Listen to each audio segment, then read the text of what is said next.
Welcome back. You're watching Australian Agenda. Paul Kelly and I have been speaking to the Agriculture Minister, Barnaby. We're joined now by our panel to continue doing the same. Senior columnists at the Australian, Troy Bramston and Dr. Gerard Henderson. Barnaby, can I ask you about the government's paid parental leave scheme? This is one of Tony Abbott's signature policies. It's very contentious in the party room. It's already been downgraded in the sense that the threshold has been reduced from 150 to 100,000. Now there's talk in the media today that this scheme may be delayed and will not be introduced into Parliament this year. Can I ask you whether that's true? And also, what is your assessment of the scheme in terms of its impact on women living in rural and regional areas? Yeah, sure. Well, the scheme's supposed to be introduced the 1st of July next year, and we're still on a schedule for that. There are a range of other things we want to get out of the way, and that process, which we have taken to 2 elections, there's no secrets about this. We took it to 2 elections. Twice people have had the opportunity to vote for it. They voted us in. We really have a commitment to deal with it. But what I always think is the story that's not told about this is people see it as an elitist scheme because they always talk about people at the top end who are getting it. So I want to talk about just briefly about people at the bottom end who get it, and they're people in rural areas. If you, when I grew up, Mum and Dad worked, and Mum would come up to the yards and help Dad draft, run into town, pick stuff up, do the books, and that would be easily equivalent of a day a week. Now, a day a week in a family partnership means that you're entitled to the minimum wage if you fall pregnant, and with superannuation. That's worth about $16,000 to you. So there are a lot of people on farms who this is a real return to them. It is a real benefit to them. And if we don't get it through, they will actually be in a far worse position than what they would be if we had got it through. Everybody wants to concentrate on, the director of, some massive corporation who gets a certain advantage, but that's a tiny, tiny, tiny section of what this is dealing with. The vast majority and the greatest benefactors are actually at the bottom. And where you will find them is on farms, working in small businesses, whether that's bricklayers or carpentry businesses or other areas where there's a mum and dad operation. Mum does the books, mum drives the truck around, mum helps out when needed, dad's doing the other part of the work. If mum gets pregnant and mum probably wants to get pregnant, then she has the fallback of knowing that there's some financial security for her. So do you completely reject the idea that a woman living in the city can get $100,000 out of this scheme and a woman living in a rural and regional area may get, say, $20,000, that there is no unfairness in that at all? Well, it's a form of envy politics, but the reality is that the person in the country is going to get vastly more than they would otherwise get. If this scheme did not go ahead, you'd have to be completely honest and say, well, are your people in the country now worse off? And I'd say, yes, they are. They're much worse off than if we had got it through. And therefore, you've got to apply the logic that if we are taking people to a vastly better position than what they're currently in, then that has to be a moral good. So what about the reports, though? Is there any truth that it's been delayed? No, it's not. And in fact, I spoke to, I left a message from Tony Abbott this morning. We talked about this, isn't it? It's not being delayed. We've got no intentions of delaying it. We've got nothing to further explain. It's been to the election twice, and you focused on people on farms, but also obviously there are people working in small businesses. Some of them would be trade union members who would benefit a lot in rural and regional Australia, and yet you've got this strong opposition from Ged Carney and the ACTU, who are opposing their members getting a benefit which many of their members, I would expect, would very much appreciate, particularly those living outside the cities. Yeah, well, if you really, if you get base with it, you can just basically say, this scheme is going to put you in a better position than you are currently in, and that's the simple fact. You will be. And what sits behind it all? What sits behind it is this, that we need people from all sections of society to have children. Because when I retire, and Peter retires after me, unless his ratings go down when he retired before me, then we're not going to be able to be supported in this nation unless there are other people having children. And the only ones we've noticed who have children lately are women. And so we've got to try and make sure that we do what's within our power to make that process as financially palatable as we can. Because, and you see this all the time, people make a decision not to have children on financial reasons. They say, well, I'm not quite ready for it yet. I'm going to wait a little while longer. And then you have what I think is one of the greatest sadnesses of the lot. They get to a point, they say, well, I'll have children now, but they can't. And because the time has moved on. But the explanation you've given us today flies in the face of concerns expressed from the National Party, from a number of National Party politicians. Yep. So what's your response to that? Well, I understand it's a live debate, and the National Party is probably one of the most open party. Well, it's the most open party in Australia. We pride ourselves on the free expression of ideas, and we pride ourselves on the capacity that if you want to cross the floor, people do. That's one of. Do you think Nationals will cross the floor on this issue? I hope not, because what I believe is the case is that ultimately you have to say, does this leave our people in a better position than they currently are in? And the quite clear answer to that is, yes, it does. If someone is on a farm now at Boggabri and they're working with their husband and they... The school bonus leaves them in a better position too, but you don't think that's a good policy, so that's not what it's all about, surely. Well, this actually...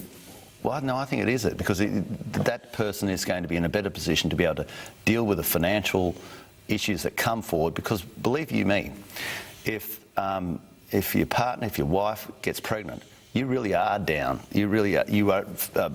It is not a pretend hand on the place. It's a real hand on the place. That's your spare farm hand. It's your bookkeeper. It's the person who runs in town and picks up supplies. It's the person who's running the wages and other for the place. And you can't. If they're not there, you really do have to get somebody else in there to cover for them. Minister, can I ask you about the budget? There's a bunch of bills that look associated with the budget that look like they're not going to pass the Senate at this stage. There's obviously negotiations going on. Do you think can you see an argument for possibly a mini budget to recalibrate some of the budget measures to help them get through Parliament, or possibly the government drawing a line in the sand and trying to seek a double dissolution election perhaps next year? Is there any argument for either of those measures that you can see? Well, there's always options up your sleeve, but I think the Australian people are going to have a whole range of elections on at the moment. They've got one in New South Wales coming up, one in Queensland coming up, one in Victoria. The Australian population gets a little bit sick of elections. They want you to have an election and then get on with the business of governing. So I hope, I mean, we've got a Senate and it gives us great protections and it's a great institution. I worked there for 8 years, but there's got to be a sense of logic that we've got to keep the affairs of the nation going ahead. And the big issue there, I think really the number one issue is we don't financially turn the ship around, then sooner or later on our current trajectory, we will go broke. And people say, when? Well, maybe it's 10, maybe it's 15, maybe it's soon, whatever. You just can't have this exponential increase in debt and not expect that at some point in time something goes snap. And so the reason the budget was as it was is we had to utilise the first opportunity that we had to turn the finances of the nation around. This was our first budget. We could do what was expedient and say, oh, well, we'll just pretend nothing's wrong, use the Labor Party rhetoric, and it'll all just go away. You know, the melanoma is only a small melanoma, and if you just close your eyes, it'll get better. No, it won't. It'll grow, and ultimately cause massive problems. And the question you have to ask is, if you don't deal with it, then 10, 15, maybe sooner, you'll be talking about closing down hospitals, unable to defend ourselves, lose the pharmaceutical benefit scheme so people actually pay the proper price for cancer treatments when they get their script, which is thousands of dollars. This is an immoral position to arrive at, so you have to use the first opportunity to turn the show around. That is now, we are suffering for that in the polls, I acknowledge that, but you either do what is right or you do what is convenient to keep you there. And we had to make the hard decision, we had to do what is right, and for now we have to explain to the Senate quite clearly, this is our solution of how we turn the finances around. You either believe we don't have a financial problem, or if you believe we do and you don't like our solution, well, tell us what you think yours is, because we've got to do something. One of the problems you face is that Clive Palmer says there is no problem. He says debt is not a problem. So if this is the first coalition government that's got to deal with the Greens on the left, the Labor Party, the Social Democrats, and then an opposition group on the right of centre of politics. Well, Gerard, I think that I do have some skin in this game, because back in 2009, when I was the shadow finance spokesman, I said precisely this. I looked at the books as an accountant. At that time, the only person who ever practiced as an accountant in the Parliament. I said, it's quite simple, you're going broke. You don't see it, but you have this structural week in, week out deficit, year in, year out deficit. Your operating expenses exceed the revenues you're attaining, and I know where you're going to end up. Now, you mightn't see it now, but the best time to deal with any of these problems is as soon as possible. Now, for my troubles, I've lost the spokesman's position, but the problem didn't go away. It's still there. It's just as exacerbated now. When the Labor Party handed government back to the Labor Party when Howard lost, the overdraft was drawn to about $54 billion. You've always got an overdraft because you've got to have a bond stream, and that's how it works. But we had massive cash reserves. So we actually were lending the world money. By the time we got the overdraft back, they had drawn it to $300 billion. Now, they talk about $667 billion, but that's just because we picked a figure 10 years out and made an assumption. What's really more dangerous than that is it doesn't stop there. It just keeps going up to $1 trillion. But of course, it's sophistry then, because we're finished. And so we have to turn this around. And if it means... Just not with changes to PPL. Well, the PPL is actually, because it's paid for by a levy, it's not actually attached to causing this effect. And what we're trying to do there is make sure we keep women in the workforce as well, because that's how we're going to try and pay for this. The Productivity Commission says the best way to do that is through childcare support rather than through the PPL. Well, the Productivity Commission can say that.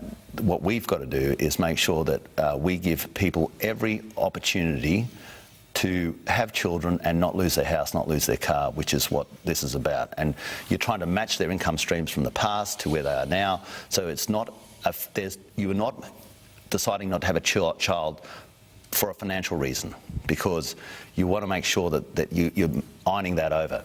But with the budget, if we don't turn this around, then we are for the high jump. Okay, I don't know when, but it'll happen. I mean, you've talked about the problem, but the reality is that most of the budget is blocked in the Senate. So how does the government address this deadlock? Well, exactly what I'm doing now, Paul. I'm absolutely certain that our good colleagues in the Senate are watching this, and you implore them with a sense of national purpose, that we have to turn the nation around financially.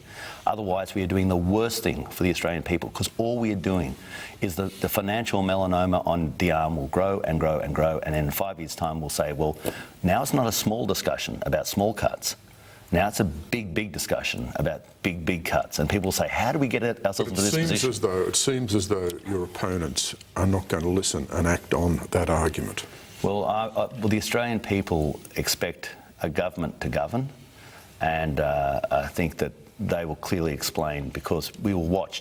For anyone who is doubting me, go to AOFM, Australian Office of Financial Management, that is your overdraft, and watch it with dread, as each week it just gets bigger and bigger and bigger. So are you saying, Minister, that on a whole range of measures, GP co-payment, pension, changes to the pension, other welfare payments and so on, that there should be no change to these things, that the government should just stick with its budget as is and put that and try to win people over? There'll be no room for negotiation there? Well, the whole point, when you say your discussion with people is precisely that. I mean, we want to make sure that the efficacy of the budget stays in place, because if you start tinkering too much, then you completely destroy the financial purpose of it. The financial purpose is to change this structural week in, week out deficit position. If you don't, you haven't fixed it. The problem goes on. And so if people say, and a lot of the discussions is, oh, well, we want to keep all the income streams and we don't want the taxes. And you say, well, that's nonsensical. Because the problem you run up against, isn't it, that Labor says there's no real debt problem at the moment. The Greens say there's no debt problem at all. And Clive Palmer says there's no debt problem at all. This is you're running up against a very strong opposition. Can I be completely honest? They're wrong. They're wrong. How on earth are you going to convince them of that? I think that's the real problem here, isn't it? Well, you just, as I said, you just say, look, here's our debt trajectory. This is where it is. So people say, well, the only argument some people say is, but it's small. And you say, well, it was even smaller a couple of years ago, and you notice it's now getting bigger by billions of dollars, in some instances a week. I mean, this is... But if you can't win them over, what does the government do? I mean, if the reality's before the government, where you just get blocked in the Senate on things that you think are important to deal with this debt that you're talking about and the escalation of it, what are the government's options? Well, it's... you don't want to start sort of flagging things that are incendiary, but and I don't intend to do that on this show. But you just hope that people who have got themselves elected to office, have got that red pin in their lapel, like I've got that little green one, and I had the red one there for 8 years, that you say, this is an incredible honour. You are one of 76 people in this nation. It is an incredible... It is a position of immense responsibility and an immense honour. And your greatest responsibility is the protection of the Australian people and their standard of living long-term into the future. And we can't do that if we haven't got the money to support their... Well, look, it all comes back to public opinion. So can I ask you about Clive Palmer? Yep. I mean, what's your reading of community attitudes and public support for Clive Palmer and his party? How long do you think it will last before it blows out? Well, that's a question for the people, but I think I've always found there are people who like to, with the Democrats, keep the bastards honest. With when I harvested that vote myself, there's people who want to make sure there is competition of ideas, and they don't want to see things in two closets. But with that power comes great responsibility. And you do have immense power in the Senate, but great responsibility must be also attached to that. I think that ultimately, as the senators find their seat and their process, then they will, and you can see Senator Lambie is making more of a profile and becoming more sort of forthright in her views, and that's generally what happens. I imagine the same will happen with Senator D.O. Wang and Senator Glenn Lazarus, Senator Muir. These within time, you will have them on your own show and ask them the questions about the budget and about other issues, and they have a right and a responsibility to explain their position to you. Let me ask you about Kevin Andrews. He's reported in the media today discussing the notion that de facto couples should get married because they're more likely to stay together rather than separate if they do. The counter-argument with that perhaps is that you're not necessarily likely to stay together as a couple if you only get married because Kevin Andrews says you should. Well, look, I think the biggest issue for me is really it's about the kids. You should be doing whatever is within your power to keep as stable a relationship as possible for children. I think everybody agrees with that. But should people just get married for the sake of it? I haven't met any person yet who's got married with a view to wanting to get divorced later on. Every person who gets married has a strong intention to try and stay married, and they do that because overwhelmingly people are decent and know that if you're going to create a stable environment for the children, and really that's what it's all about. It's about the kids, and if you're blessed to have children, a lot of people unfortunately can't have kids, but for most there's an aspiration to have children. They want to have a stable environment for the children to grow up in, and if some people can do it without getting married, as many people do, good luck to them. And if other people want to get married, good luck to them. If Kevin Andrews thinks that people living in de facto relationships should be married, do you think that should also extend to people in same-sex relationships who are also living in a de facto partnership? As I said, if people can do it by being in a de facto relationship, good luck to them. I'm not going to chase anybody down the aisle to get married. If people want to get married, they do. If they don't, they don't. The issue of same-sex marriage is again on the agenda. Senator David Leyonhjelm was proposing to put up a motion on it. Do you think the coalition party room should have a conscience vote on this issue? Look, you know what amazes me about this? Yes, it's a thing of interest, but I did get asked this question the other day at the University of New England. I must admit that. There was a discussion about that. But when I walk down the street, this issue just doesn't come up. And there was a question. But it's always, every time you come to one of these forums, it's like it's the only thing that's happening. But I think you're more likely to get it on. I'm only raising it because there's an independent senator who has raised this issue and says that it should be debated by the Parliament. Do you think has been a sea change in the community and that the coalition should have a conscience vote? Well, that's if there was a sea change, then the party room will have that discussion. I'm not going to try and second guess what my colleagues say. I'm quite, I have to be honest with people. I believe in marriage in the traditional form between a man and a woman. That makes me very unpopular with certain groups of people. I accept that. I don't want to, create an affront or annoy people or put people's noses out of joint. I think people have a right, though, to know what your position is. I've stated my position, they know my position, and I accept the consequences of it. This is more an ABC question than a Sky News question, I think. You've probably It's been raised by a senator. It's a serious issue for the parliament to debate. You stated your position on same-sex marriage, but what's your position on a conscience vote? Should the party room be allowed a conscience vote on this issue? Yeah, and see, this is one of these things. This is an in-the-beltway discussion, but here we go. Well, why don't we just have a referendum across the nation and give everybody a conscience vote? Are you in favour of that? Well, no, I think the issue has been dealt with. It's dealt with on party lines, and I think we've got bigger fish to fry. Barnaby Joyce, you've been very generous with your time. One final question, if I could. You were quite open when you moved from the Senate to the lower house that you did have leadership ambitions. How's that going? Mate, where the hell did that come from? No, Warren Truss I really like working with Warren. I think he's the safest set of hands in Canberra. People, even when they come into my office, the first thing I say to them, I say, you're hearing all the time out there that I've got some grand aspiration to...